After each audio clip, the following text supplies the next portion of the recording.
ओ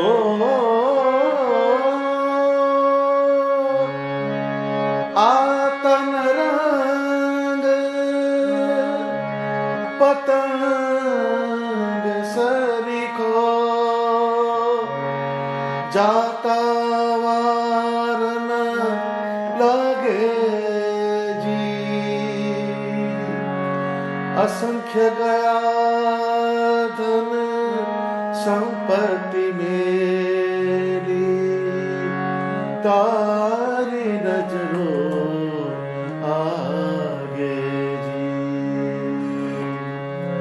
ओ आतन रंग पतंग सरीखो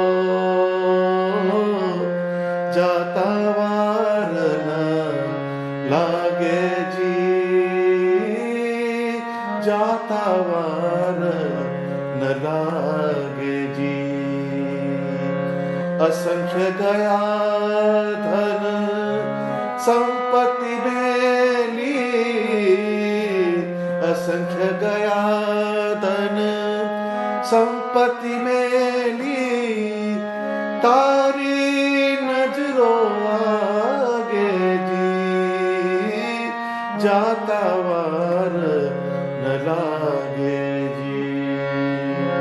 ओ आतन रंग पतंग सरीखो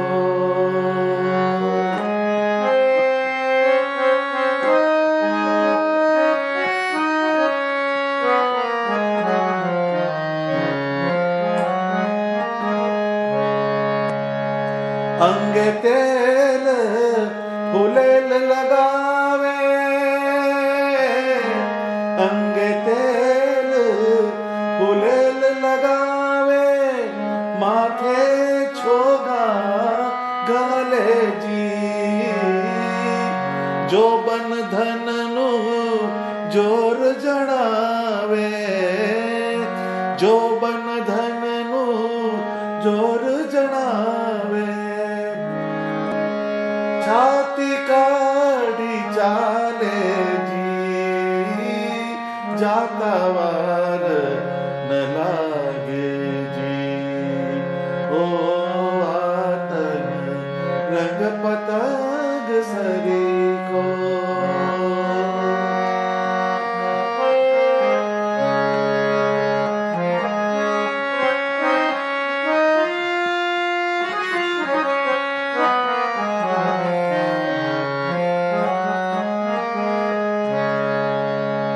जेम उदरड़े दारू पीधो जेम उदरड़े दारू पीधो मस्तानो थई डोले जी। मगरूरी में अंग मरोड़े मगरूरी में अंग मरोड़े जेम तेम मुख थी बोले जी। जाता वार न लागे जी। ओ आतन रंग पतंग सरीखो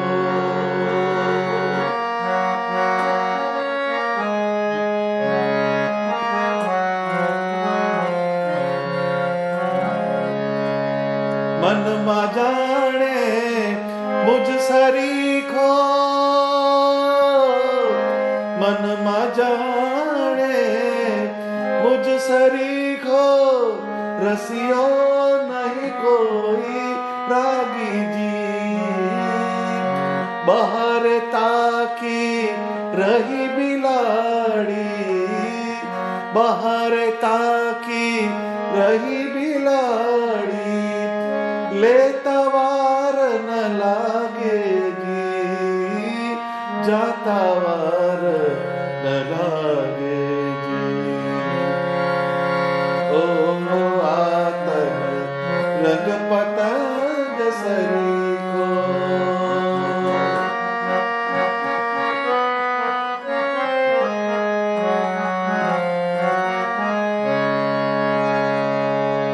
आजकाल हूँ तो करता કાલમાં હું તું કરતા જમડા પકડી જાશે જી.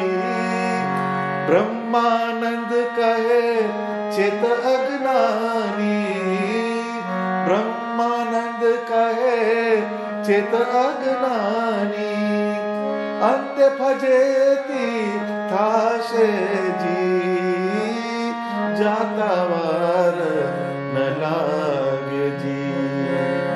ઓ આતન રંગ પતંગ સરીખો, જાતા વાર ન લાગે જી, જાતા વાર ન લાગે જી.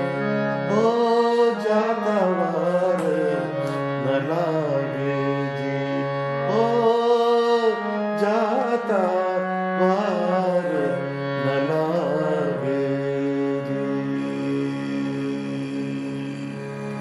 સહજાનંદ સ્વામી મહારાજની જય.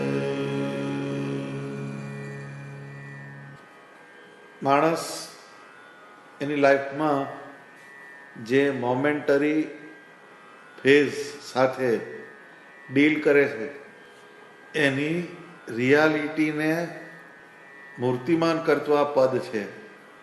બહુ જ તળપદી ભાષામાં આ પદ લખાયેલું છે, પણ એનો મિનિંગ બહુ જ ડેપ્થવાળો છે. સ્વામી કહે છે, આ તન રંગ પતંગ સરીખો, જાતા વાર ન લાગે જી. આપણી જે લાઈફ જે છે એમાં મેઘધનુષી કલરો બધા દેખાય છે બધાને. જેમ પતંગિયું હોય એ બહુ મલ્ટી કલર વાળું હોય, બટરફ્લાય જેને કહેવામાં આવે છે, પણ એનું આયુષ્ય બહુ અલ્પ હોય, એની લાઈફ બહુ ઓછી હોય, લાઈફ સ્પાન એનો ઓછો હોય છે. લાઇકવાઇઝ આપણી જે લાઈફ એમાં થોડીક આપણી આયુષ્ય છે, પણ એની અંદર એટલા બધા જાતના શેડ્સ હોય છે લાઈફના કે જે શેડ્સમાંથી તમે બહાર નીકળી શકતા નથી. એટલે લાઈફ સ્પાન ઓછો, એની સામે તમારી જે જવાબદારીઓ, તમારા જે પ્રીઓક્યુપેશન્સ ને તમારી અંદરની જે ડિઝાયર્સ, આ બધાનું ટોટલ મારીએ તો લાઈફ બહુ નાની પડે આપણે. એટલે કોઈકે કહ્યું છે કે ઉમ્મરે દરાજ માંગ કર લાયે થે 4 દિને, 2 કટ ગયે આરઝू में और 2 इंतजार में. એમ કે 4 દિનો કી ચાંદની ફિર અંધેરી રાત, એમ કહેવાય છે કે આપણું જીવન 4 દિનની ચાંદની જેવું છે એમ કે. એટલે માંગ કર લાયે થે 4 દિને, 2 કટ ગયે આરઝू में और 2 इंतजार में. એટલે આપણા જીવનની અંદર આની પ્રાપ્તિ થાય, આની પ્રાપ્તિ થાય, આવું મળે તો સારું, આમ થાય તો સારું, એવી જુદી જુદી આરઝુ, એમ્બિશન્સ, એમાં ને એમાં 50% ગયો આપણો લાઈફનો ટાઈમ. પછી જે આરઝુ કરી આપણે, જે જે અંદરથી ઈચ્છાઓ કરી, એમ્બિશન્સ કરી, એને ફૂલફિલ કરવા માટેનો એનું જે વેઇટિંગ, એનો ઇંતજાર, એના ઇંતજારમાં બીજું પાછું અડધો ભાગ એમાં જતો રહ્યો. એટલે આપણે સરવાળે ખાટલા વચ્ચે રહ્યા. આપણી જે ટ્રાવેલિંગ પરમાત્માના સ્વરૂપ તરફ થવું જોઈએ એમાં બહુ મોટી ગેપ રહી ગઈ. તો એ આખી વાતને સમજાવે છે સ્વામી કે આ તન રંગ પતંગ સરીખો, જાતા વાર ન લાગે જી. આ ટાઈમ પસાર થાય છે એ આપણને ખ્યાલ નથી આવતો. એ મોટામાં મોટું ઇલ્યુઝન છે. એ શું કહે છે? અસંખ્ય ગયા ધન સંપત્તિ મેલી, તારી નજરો આગે જી. તારી આગળ ભલભલા ચમરબંધીઓ, મૂછે તાવ દેનારા રાજા મહારાજાઓ, ખાન સુલતાન બધા ઉપડી ગયા. તારી નજરો આગેથી, એમ કે તારી સામેથી બધા ઉપડી ગયા. તો આ જે આખું યુનિવર્સ છે એમાં nothing is permanent, everything is changing every now and then. એટલે સતત પરિવર્તનશીલ આ જગત છે. એની અંદર આપણે કોઈક એક વસ્તુને પકડવા જઈએ તો આપણે ફેલ્યોર થઈને ઊભા રહી જઈએ. આપણી સાથે આવનારું તત્વ કયું છે? તો કે પરમાત્માનું ભજન, એ આપણી સાથે ટ્રાવેલ કરે. તો એ આખી અનિત્યતા આ જગતની, આ બોડીની, એની સાથેના એના જે સંકલ્પ વિકલ્પ થાય, એનું પણ ફૂલફિલમેન્ટ થઈ જાય, પછી પાછો નેક્સ્ટ તો ઊભો જ રહે છે. તો લાઈફના દરેક સ્ટેજે આપણી લાઈફમાં કોમા જ રહે છે, ફૂલ સ્ટોપ ક્યારે આવતો નથી. આ નેવર એન્ડિંગ ગેમ છે, જે આપણે રોજ જે ઊભા થઈ અને રમવા જઈએ છીએ, આખો દિવસ રમીને હાંફીએ છીએ અને પાછા આવીને આપણે સૂઈ જઈએ છીએ. Everybody is running for what અને આફ્ટર વોટ બેવની ખબર નથી, પણ they are running, they are just running, they are just keeping their self running. પણ એની અંદરનું તત્વ સમજાય તો એને તરત ખબર પડે કે આપણી દોટ ઊંધી દિશામાં છે. તો આપણી દોટની દિશા કઈ હોવી જોઈએ એ બ્રહ્માનંદ સ્વામી બતાવે. એ શું કહે છે કે અંગે તેલ ફૂલેલ લગાવે, માથે છોગા ઘાલેજી, જોબન ધનનું જોર જણાવે, છાતી કાઢી ચાલેજી. એટલે આખું આપણા જીવનનો મોટા ભાગનો સમય આપણું શરીર ખાઈ જાય. શરીરનું તમે એનાલિસિસ મારો તો આજે દાખલા તરીકે વાળ, એમાંથી કંઈ જ કાઢવાનું નથી, કંઈ કરતાં કંઈ કાઢવાનું નથી, તો એની જુદી જુદી હેરસ્ટાઈલ, એના જુદા જુદા હેર ઓઇલ, એનું હવે પાછું કલરનું ડાઈંગ નીકળ્યું છે. કોઈ બ્રાઉન કલરનો કરાવે, કોઈ ગ્રીન કલરના કરાવે, કોઈ ધોળા થઈ ગયા હોય તો કાળા કરાવે છે. There are so many types of juggleries. એ વાળ જે છે, વાળ માથે અંગે તેલ ફૂલેલ લગાવે, માથે છોગા ઘાલેજી. Either he is a male or female, બંને બાજુ છે. એકલી ફિમેલ જ વાળનું જતન કરશે એવું નથી. અત્યારે નાના નાના ટેટુડિયા પણ એવી સ્ટાઇલો લઈને આવે, આપણને વિચાર કરતા કરી દે. એટલે આપણું જે બોડી એ એટલો બધો તમારો સમય ખાઈ જાય છે, એટલું તમારું ધ્યાન ખાઈ જાય છે કે જેની વાત ના પૂછો. એટલે એનું પાછું જો આપણે પોસ્ટમોર્ટમ કરીએ તો એ સારા વાળ કરીને, સારી હેરસ્ટાઈલ કરીને એના નિજાનંદ માટે નથી કરતો કોઈ પણ વ્યક્તિ, લેડીઝ કે જેન્ટ્સ, પણ હું બીજાને સારો કેવી રીતે દેખાઉં, બીજાને સારી કેવી રીતે લાગું, આ બે જ એંગલ એની અંદર પડેલા હોય છે. પણ આપણે કોઈ દિવસ પરમાત્માને આપણે કેવા સારા લાગીએ, પરમાત્મા આગળ આપણે ઊભા રહીએ તો આપણું કોન્શિયસ કેટલું સારું લાગશે. વી નેવર થિંક લાઈક ધીસ. જેની આગળથી આપણે કશું મળવાનું નથી, એને સારા દેખાવા માટે આપણે સતત પ્રયત્નશીલ રહીએ છીએ. પણ જેની પાસેથી આપણે કંઈક લેવાનું છે, જેની કૃપાથી આપણને કંઈ પ્રાપ્ત થવાનું છે, એને સારા દેખાવાનો આપણી પાસે કોઈ પ્રયત્ન નથી. તો અંગે તેલ ફૂલેલ લગાવે, માથે છોગા ઘાલેજી, જોબન ધનનું જોર જણાવી, છાતી કાઢી ચાલેજી. એટલે જોબન એટલે યુવાની, બ્યુટી, ધન, પૈસો, પ્રોપર્ટી, આ બેનું જ બધાને ગુમાન હોય, પણ these are all momentary and transitory phases. યુવાની કાયમ રહે નહીં. ભગવાને રૂપની વ્યાખ્યા કરી કે પદાર્થને વિશે ગૌણપણે રહેવાપણું એ રૂપનું રૂપપણું છે. ગૌણપણે બહુ જ ઓછું રહે, બહુ ના રહે. રૂપ જે છે, રૂપ તમારી યુવાની આવે 20-21 વર્ષથી ચાલુ થાય તો 25 થી 30 વર્ષ પછી બહુ જોર મારો તો કોસ્મેટિક સર્જરી કરીને ટીપટોપ કરીને એને ખેંચો થોડા તો એક્સટેન્શન આવે 10 વર્ષ પછી ડેન્ચર પડી જાય, અંદર ક્રેક પડવા માંડે દાંતની અંદર, પછી ચાડું બેસી જાય, હોઠ બધા ડિફોર્મ થઈ જાય, આંખોની અંદર બ્લેક સર્કલ થવા માંડે. આ બધી ઘણી બધી વસ્તુઓ એન્ટર થવા માંડે. કેમ કે રૂપ જે છે એ કાયમ રહેતું નથી, એ ગૌણપણે રહેવા પડવું છે, એનો એક કેરેક્ટર છે. તો એનું આપણને જોર છે. જોબન ધનનું જોર જણાવે. ધન પણ એવું છે, તમારી પાસે આવે તમારું થઈને ના રહે. જેવું ધન આવે એટલે કોઈક ગાડી લઈ આવે, કોઈક બીજી વસ્તુ ખરીદી લાવે, કોઈક કપડાં લઈ આવે, એટલે એ બીજાની પાસે ફરતું થઈ જાય, એ તમારું થઈને રહેતું નથી. તો એનું એક આપણે સ્પિરિટ પકડીને ચાલીએ છીએ. ને છાતી કાઢી ચાલેજી. બે વસ્તુથી, એક પહેલાં રૂપવાનપણાનું ગુમાન હોય, હું સુંદર છું, મારામાં આટલું બ્યુટી છે, પણ એ સુંદરતા આપનાર તો પરમાત્મા છે. આપણે છાતી કાઢી ચાલીએ એનો કંઈ પોઈન્ટ નથી. પણ આ એક ઇલ્યુઝનની અંદર આપણું બિઈંગ આંટા મારતું હોય છે.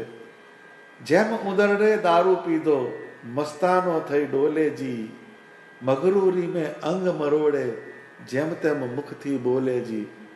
એક તો ઉંદેડી એટલે કુદાકૂદ કરતી હોય અને પાછી દારૂ પી આવે એટલે વધારે ગથરમડા ખાય. એવી રીતના ઉંદરડીની જગ્યાએ આ જીવ અને દારૂની જગ્યાએ જગતના પંચ વિષયના જે કેપ હોય, પંચ વિષયના પ્રસાધન હોય અને પોતાના શરીરનો અહંકાર હોય, જ્ઞાતિનો અહંકાર હોય, વિદ્યાનો અહંકાર હોય, ગુણનો અહંકાર હોય, આ જુદી જુદી પ્રકારના દારૂ છે. એટલે આ જીવને આટલી ટાઈપના દારૂ એ પીને બેઠો છે. એટલે એક દિવસે એક દારૂ પીએ તો એને ગોઠમડા ખવડાવે, તો આટલા બધા દારૂને પીને આ જીવ બેઠેલો છે. એટલે એ મસ્તાનો થઈ ડોલેજી, એટલે એના ગુણનું માન, જ્ઞાતિનું માન, શરીરનું માન, રૂપનું માન, ધનનું માન, એના શરીરની કેરટેકિંગની અંદર જ એની જે આખી લાઈફની જે મોટા ભાગની જિંદગી એની એમાં ને એમાં પસાર થઈ જાય છે. એટલે એને એની અંદર મસ્તાનો થઈ ડોલે, એની મસ્તીમાં આ જીવ ફરતો હોય છે. મગરૂરી મેં અંગ મરોડે, એને ચાલે તો જુદી રીતે ચાલે. ઘણા લોકોની એવી સ્ટાઇલ હોય કે 10 જણ ઊભા હોય એમાં છવાવા જોઈએ, જુદી સ્ટાઇલ હોય, જુદું બોલવાનું હોય, જુદી એટિકેટ્સ હોય, ઘણી બધી સ્ટાઇલ હોય છે એની અંદર કે જે તમારા દેહભાવને વધારે ને વધારે પ્રોમિનન્ટ બનાવે. તો મગરૂરી મેં અંગ મરોડે જેમ તેમ મુખથી બોલેજી. મર્યા પછી કોણે જોયું છે? જે છે એનું અહીંયા જ છે. ખાઓ પીઓ લહેર કરો રાજા, આવી એક વિચારધારા લઈને ફરતો હોય છે માણસ. એટલે આમાં ને આમાં માણસ ક્યારેય પરમાત્માના સ્વરૂપ તરફ સન્મુખ થઈ શકતો નથી. એ શું કહે છે? મનમાં જાણે મુજ સરીખો, રસિયો નહીં કોઈ રાગીજી, બહારે તાકી રહી બિલાડી, લેતા વાર ન લાગેજી. એમ કે એના મનની અંદર એમ જાણે કે મારા જેવો કોઈ નહીં, મારા જેવી સ્ટાઇલ કોઈની નહીં, મારા જેવી ફેશન કોઈની નહીં, મારા જેવી લક્ઝરીમાં કોઈ ના જીવે, મારી આવી ગાડી, મારા આવા બૂટ, મારો આવા પેન્ટ, મારું આવું શર્ટ, આટલા રૂપિયાનું લાવ્યો, કેટલાને પાછો કઈ વળે. એટલે એ આખી જે આઉટર સરફેસ, પણ તમે જો એનું સત્ય વસ્તુને જુઓ તો આપણું જે આ શરીર, એ બ્રહ્માનંદ સ્વામી કહે છે કે જેમ એમ કે પેલું કરાઠાનું ઝૂંપડું હોય, સાઠીઓનું ઝૂંપડું બનાવ્યું હોય, એને છાણ અને માટી એનાથી લીપીને એને હરખું બનાવેલું છે. એમાં આ આપણું હાડપિંજર છે, એની અંદર તમે જુઓ તો જે કન્ટેન્ટ અંદર પડેલા છે આપણા શરીરની અંદર, એને બહાર કાઢીને એક વેસલમાં તમે મૂકો તો તમને તરત ઉલટી થઈ જાય. એ આપણી રિયાલિટી છે. આપણે ને આપણી જ વસ્તુ બહાર કાઢીને મૂકે એક બાઉલની અંદર તો આપણને અરેરાટી થઈ જાય, ઉલટી થઈ જાય. કેમ? આપણું ને આપણું છે ને કેમ આમ થાય છે? પણ એ વાસ્તવિકતા છે. પણ એને બહાર ચામડીથી ભગવાને મઢેલું છે એટલે આ રૂપાળું લાગે છે એમ કે છે. આ બ્રહ્માનંદ સ્વામી કહે છે. પણ રિયાલિટી શું છે કે અંદર તો ગાર્બેજ જ છે ને. આ શરીર જે છે માત્ર ને માત્ર દુઃખરૂપ છે.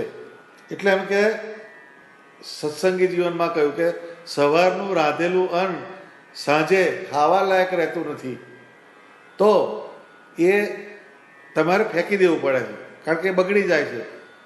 તો એમ કે એવું જે અન્ન એને ખાઈને જે આ શરીર બન્યું છે એ નિત્ય ક્યાંથી હોઈ શકે? જબરજસ્ત લોજિક છે એની અંદર. પણ આ વાસ્તવિકતાની આપણને ખબર પડતી નથી, એની ગંભીરતા નથી.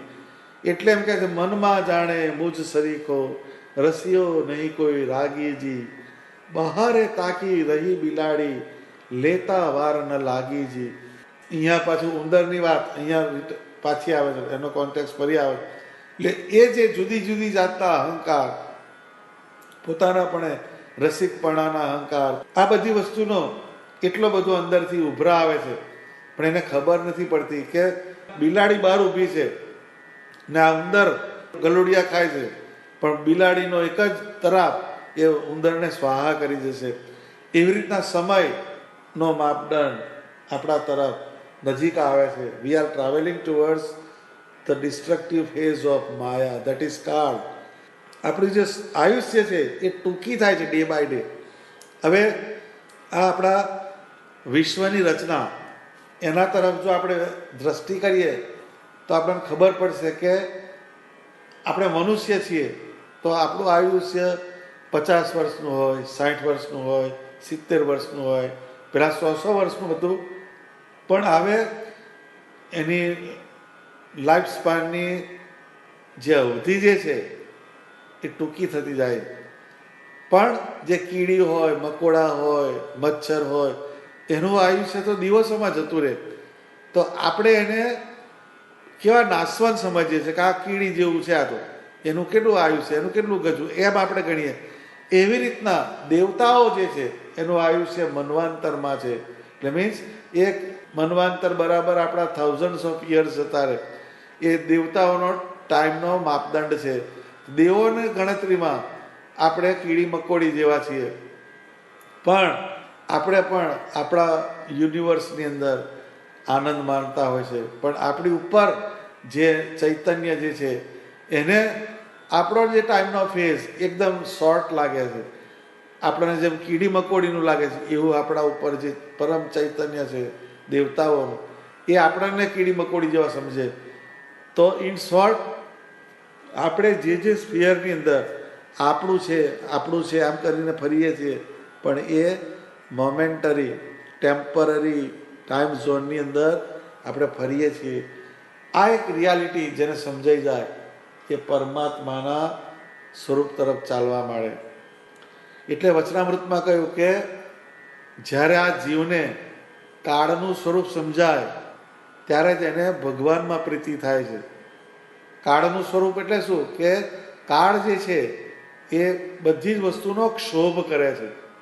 ક્ષોભ એટલે બધાનો ધીરે ધીરે ધીરે ધીરે અંત કરે છે. તો અલ્ટિમેટલી બધી જ વસ્તુ જેની સાથે હું ડીલ કરું છું they are subject to demolish. આવી જો વાતની દ્રઢતા બેસી જાય તો જ એ પદાર્થના એમાંથી મોહ છૂટે અને એ પરમાત્મા તરફ ગતિ કરવા માંડે એ જીવ. તો એ બહારે તાકી રહી બિલાડી, લેતા વાર ન લાગી જી. આ વાતનું અનુસંધાન જેને જેને થયું એ ભગવાનને ભજવાના માર્ગની અંદર આગળ નીકળી ગયા. આજકાલમાં હું તો કરતા જમડા પકડી જાશે જી. બ્રહ્માનંદ કહે ચેત અજ્ઞાની અંતે ફજેતી થાશે જી. એટલે હું આ તું આ મારું તારું જે કરું છું એમાં ને એમાં આપણી જિંદગી પસાર થઈ જાય છે. પણ જમણા પકડી જાશે જી.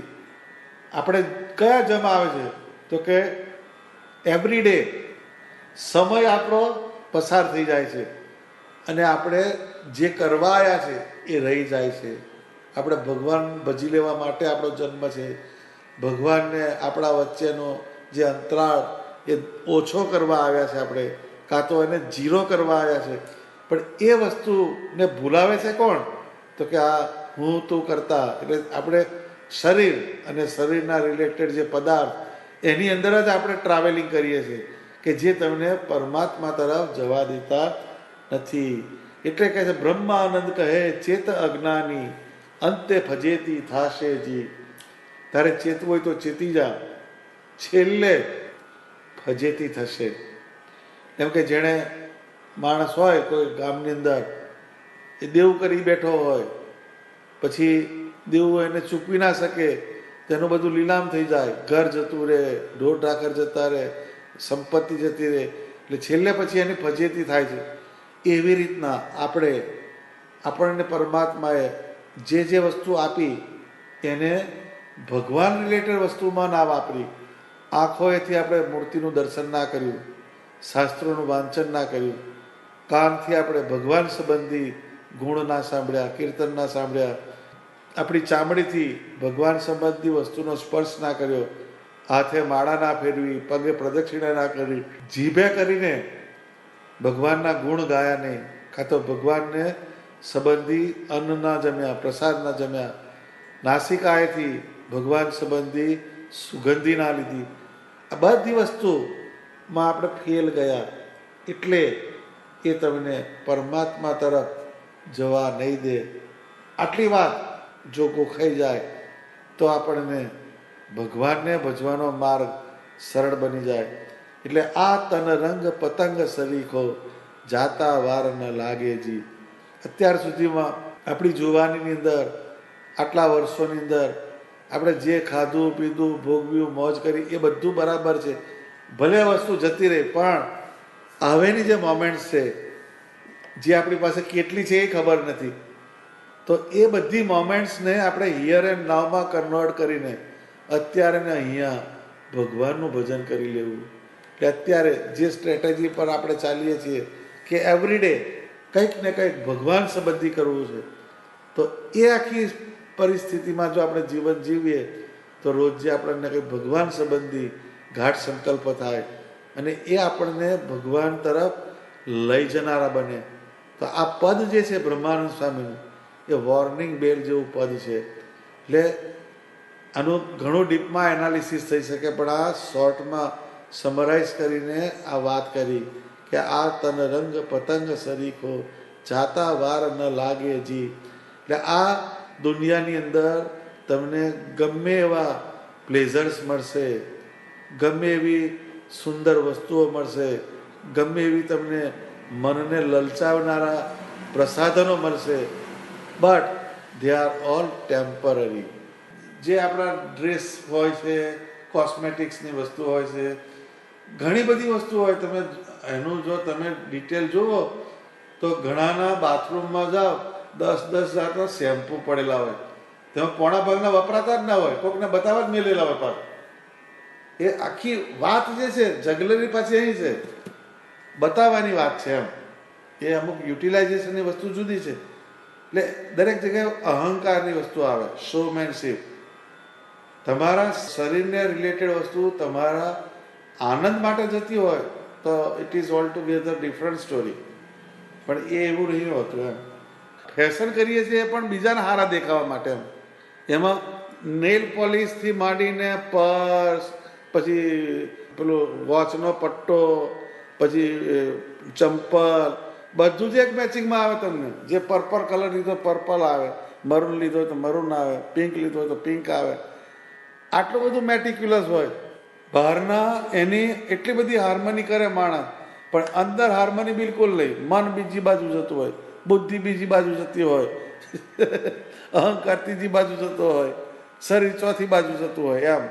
એ ઓર્કેસ્ટ્રા તો બે સુરી જ હોય પાછી, એકે બાજુ હાર્મોનિયમ ના વાગે. એમ આઈ રાઈટ ઓર રોંગ? એમ આપણને એમ થાય હારા આમાં શું પણ આમાં આ કરતા છે, નવાઈ લાગે આપણે, ખરેખર નવાઈ લાગે. બોલવું નકામું પડે જો કે, પણ ધીસ ઇઝ ધ લાઈફ. કારણ કે બહુ વાત કરે કે તમને ત્યાગી ના ખબર પડે, આમ કહીને ઊભો રહી જાય તો આપણે શું કહેવું? ના હોવું જોઈએ. આપણે કંઈ એવાય નથી આપણે કે તમે બિલકુલ એમ કે લેડીઝ હોય એમ મણીબેન થઈને જ જાય કોઈ જગ્યાએ, એવું ના હોવું જોઈએ. પણ એની એક રીત હોય એમ, એની એક ગ્રેસ હોવી જોઈએ. ગ્રેસ શબ્દ બહુ અગત્ય. એમાં પ્રદર્શન બહુ થઈ ગયું, પ્રદર્શન. અત્યારે તો હેરસ્ટાઈલ એવી બધી નીકળી, હો. અહીં પેલા છોકરા આવે 15-20 પેલી ખિસકોલીના પૂછડા જેવા વાળ કરીને આવે બહાર બેઠા. અરે આરા શું પણ આ ઉદેડો કાતરી ગયો ના ત્યાં પૂછ્યું બોલા. હેરસ્ટાઈલ છે લ્યો, કઈ સ્ટાઇલ? કોઈ ક્રિકેટરે કોતરી ના આવે તો ચાલુ પડી જાય, પણ એ પ્રમાણે હેડ્યો જાય એટલે ગાડરિયો પ્રવાહ એમ. અને એની પાછળ એક્સપેન્સ હોય પાછો. હા, જેમ તેમ ના હોય, એ દરેક કટના પૈસા હોય. આ પણ બધી વસ્તુ કેવી, આ સહારાના રણમાં પેલા હીટર વેચવા જેવું કામ છે. ફેશન જુદી વસ્તુ છે અને તમારો પેશન જુદી વસ્તુ છે. પેશન અને ફેશન આ બેમાં બહુ ડિફરન્સ છે. પેશન એવી વસ્તુ છે કે which has to do with your self and your likings. જ્યારે ફેશનને હું બહાર કેવો લાગીશ, લોકોને કેવો લાગીશ, પ્રદર્શન છે પેલામાં. એટલે આ બે શબ્દ અગત્યના. પેશન હોય દરેકનો હોય, અને fashion is superficial and passion is deep rooted. Passion હોવો જોઈએ માણસમાં, એવું કંઈ જરૂરી નહીં. If you can afford so you should go for Rayban. રેબનના ચશ્મા પહેરવા જોઈએ, એમાં શું? પણ રેબનના ચશ્મા તારો બ્લોક બની જાય એ લોચો છે એમ. એ તમારા એમ્યુઝમેન્ટ માટે, તમારા એક લાઇકિંગ માટે તમે પહેરો, પણ પછી એ તમારો બ્લોક બની જાય એની વાત કહે છે. જેમ ઉદરડે દારૂ પીધો, મસ્તાનો થઈ ડોલેજી, મગરૂરી મેં અંગ મરોડે, જેમ તેમ મુખથી બોલેજી. છેલ્લી બે વાક્ય છે એ અગત્યની છે. એમાં જે તમારા અછક લઈ આવે અને પછી તમે આ વસ્તુને ગૌણ કરીને પેલી વસ્તુને જ પકડી રાખો, that is the dangerous point. Colour ખરા જુદા જુદા, પણ જાતા વાર ન લાગે જી, એ ગમે ત્યારે જતા રહેશે. આ વાતનું અનુસંધાન જો રહે તો આપણે ભગવાનના માર્ગે ચાલી શકીએ. સહજાનંદ સ્વામી મહારાજની જય.